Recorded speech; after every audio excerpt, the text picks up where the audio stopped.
हमारा आत्मा किसी वर्ण का नहीं, किसी आश्रम का नहीं, लेकिन जिस शरीर में आता है उस वर्ण का जैसा लगता है, जिस आश्रम में आता है उसको उस आश्रम का मानने लगता है। ऐसा मानते मानते दुखी सुखी होता है और जन्मता मरता है। जब मान्यता बदल जाए तो आदमी इतना अंदर खजाना छुपा है, इतनी इतनी गरिमाशाली आदमी है कि उसको सुखी होने के लिए न स्वर्ग की जरूरत है, न इलेक्ट्रॉनिक के साधनों की जरूरत है, न दारू की जरूरत है, किसी चीज की जरूरत नहीं सुखी होने के लिए। शरीर जिंदा रखने के लिए पानी की, हवा की, रोटी की जरूरत है, लेकिन सुखी होने के लिए किसी वस्तु की जरूरत नहीं। और मजे की बात है कि बिना वस्तु के कोई सुखी दिखता ही नहीं। जब सुख आती है कोई वस्तु तो सुखी होता है। वस्तुओं से सुख नहीं मिलता है, वस्तुओं से तो केवल बेवकूफी बढ़ती जाती है। अभी 4-5 दिन बच्ची थी, अंदर कोई वस्तु नहीं थी, मुंबई के फ्लैट नहीं थे, मकान नहीं थे, रेडियो नहीं था, कुछ नहीं था। 2 टाइम रूखा सूखा भोजन मिल जाता था, बैठ जाते थे शांत। बता दिया था कैसे ईश्वर की ओर वाला पुस्तक पढ़ता रहना।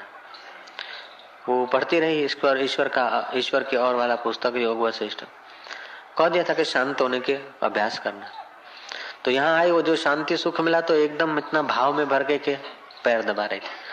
फिर शांत होते वो भाव भी शांत हो गया और एकदम पड़ी रही। तो पड़ी रहने में कोई बाहर के लोग नहीं जानेंगे कि कितना सुख मिलता है, लेकिन जब चित्त अंतर्मुख होता है, जो शांति मिलती है और जो एक बार सुख की, परमात्मा के सुख की झलक मिलती है, तो फिर जगत के पदार्थ आकर्षित नहीं कर सकते।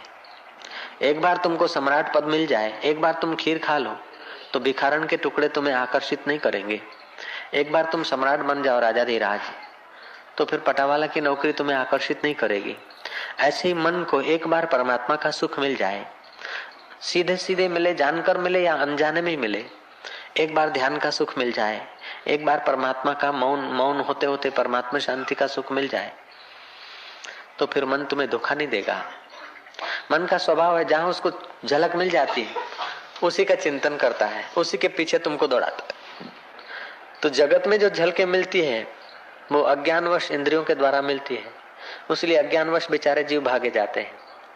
जब सत्संग के द्वारा, पुण्य प्राप्ति के द्वारा, गुरुओं की कृपा के द्वारा जब आत्मा की झलक मिलती है तो जगत की पूरी जो सुख भोगे हैं, जो झलकें, वो व्यर्थ हो जाती है।